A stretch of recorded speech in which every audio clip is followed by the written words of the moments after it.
Silangang bahagi ng malaking pulo ng Luzon, matayog na nakatindig ang Sierra Madre, ang pinakamahaba at pinakamahalagang hanay ng kabundukan sa Pilipinas. Kilala ito bilang ang inang hanay ng kabundukan o Mother Mountain Range.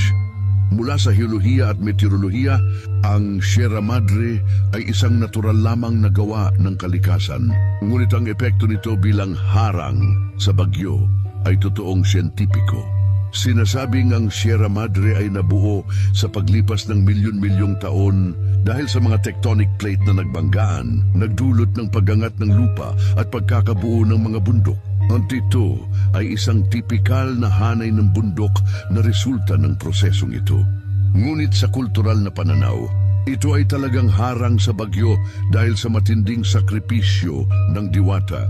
Ang bawat paghina o paglihis ng bagyo ay itinuturing na patunay na tinutupad pa rin ng espiritu ng bundok ang kanyang pangako.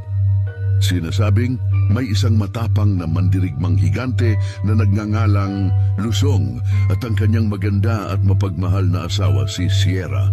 Meron silang kambal na anak sina Iloco at Tagalo. Sila ay namumuhay ng mapayapa, umaasa sa dagat at gubat para sa kanilang ikinabubuhay. Ang kanilang katahimikan at kapayapaan ay ginugulo ni Bugsong Hangin. Siya ay hari ng mga hangin mula sa silangan na dating manliligaw na Sierra at may labis na galit at nagselos sa asawa ni Sierra na si Lusong. Sa tindi ng puot at galit, inatake ni Bugsong Hangin ang pamilya at naganap ang isang matinding labanan, ngunit natalo at namatay si Lusong. Bago pumanaw si Lusong, ipinagbilin niya kay Sierra na protektahan ang kanilang mga anak, sina Iloco at Tagalo. Upang matupad ang pangako, gumawa ng matinding sakripisyo si Sierra para sa kanyang mga anak at sa buong lugar.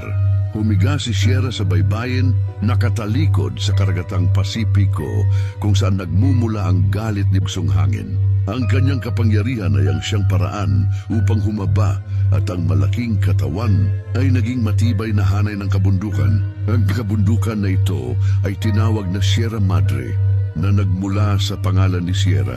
At ito ang nagsisilbing walang hanggang proteksyon ng Luzon laban sa malalakas na bagyo na siyang sumasalamin sa galit at pag-atake ni Bugsong Hangin. Dahil sa sakripisyong ito, nakapamuhay ng payapa ang mga inapo ni Iloco at Tagalo sa buong isla ng Luzon. Ang alamat na ito ay sikat dahil maganda nitong ipinapaliwanag ang mahalagang papel ng Sierra Madre bilang Mother Mountain at tagaprotekta ng Luzon laban sa mga bagyo na nagmumula sa Pasipiko.